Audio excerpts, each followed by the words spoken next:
Is V-Trigger 1 better than V-Trigger 2 for Rose? In this video, we're going to look at some example clips of how Sako uses V-Trigger 1 and how he makes it look so damn good that I got inspired to make this video. Having played with both of Rose's V-Triggers myself, I thought I'd share my thoughts on the pros and cons of each. There's also a tutorial segment in this video that will give you a better idea of how to maximize your usage out of Rose's V-Trigger 1. So without further ado, let's begin. Let's start off by addressing a very glaring weakness of V-Trigger 2. Once you activate it, you have to convert it into a combo straight away because of its limited timer. The most common way to do this is by hit confirming with Rose's stand heavy punch or crouch medium kick. If your hit confirm fails, this V-Trigger is then easily countered because all your opponent has to do is a V-reversal and you can say goodbye to your V-Trigger 2 timer. Heck, they can just decide to sit there and block, as taking a throw from Rose will waste precious time of a V-Trigger 2. On the other hand, V-Trigger 1 lasts much longer and gives Rose up to 2 teleports to use. As and when you decide to, you can cancel any fireball or soul spiral into a teleport, giving her much more flexibility for using this V-Trigger. The teleports themselves creates opportunities for offense, and you can also use it to get yourself out of the corner. It's interesting to note that he's also using V-Skill 1 as a way to build V-Gauge fast.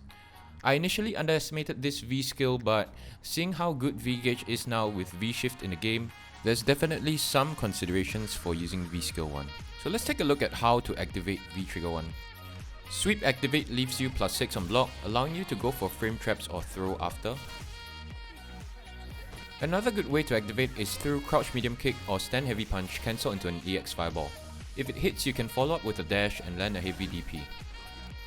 And you can see that you can actually hit confirm this. However, do take note that the DP will whiff if the range is too far. So in those cases, you can use heavy kick spiral as a follow-up instead.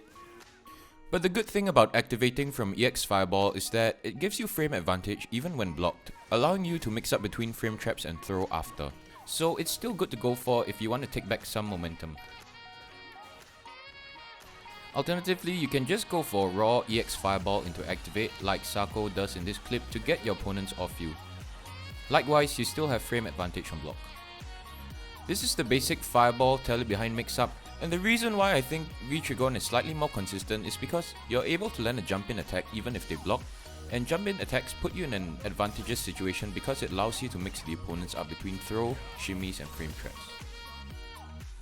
Once you have trigger up, Rose's whiff punishes in the mid-range becomes a lot more deadly because you can cancel them into an EX Fireball followed up by an air teleport juggle into a DP. Take note that this specific combo only works if you catch them with the tip of your crouch medium kick or stand heavy punch. For closer range, the jump attack will whiff, so you can go for ground teleport into DP instead. DP is great to land because you can immediately do a light fireball into a crossup teleport. But in general, landing a DP is just very rewarding for Rose as she gets many other mix-ups. I covered this in my previous video, so if you're interested, check it out from the link in the description below. Another deadly threat Rose gets with V-Trigger 1 is EX Fireball teleport behind in the mid-range. This is very fast and your opponents have to react very quickly to block the other way. And once you have them afraid of your EX Fireball into crossup teleport, you can actually confuse people with a EX Soul Punish as the animation looks pretty similar. Here's another clip of Sako demonstrating how to make use of EX Soul Punish as a mix-up with the EX Fireball teleport.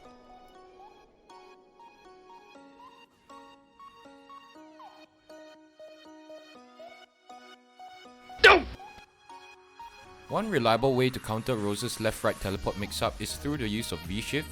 You can also try neutral jumping over the fireball or jumping over.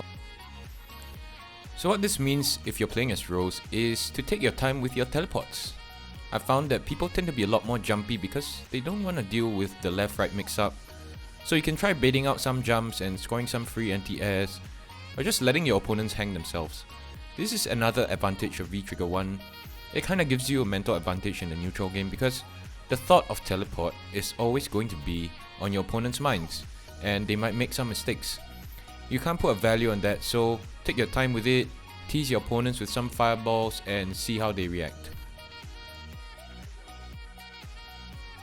So to answer the original question of this video, which V trigger is better for Rose, I think V trigger 1 is a lot more consistent and you're able to get more value out of it than V trigger 2. You have to be really on point with your whip punishes to make your V trigger 2 count. So unless you're someone like Momochi with godlike footsies and reactions, you're going to get shut down hard at times.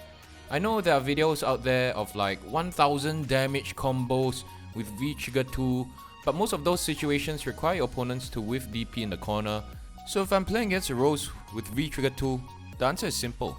Don't do it, man. I swear to God I'm gonna do it, dude. I don't know how I'll live if you do it. I'm doing it.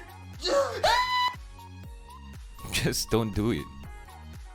Also, there are some anti-air V trigger 2 combos that you can get by activating when your opponent jumps. That one is actually legit and possible to land in matches.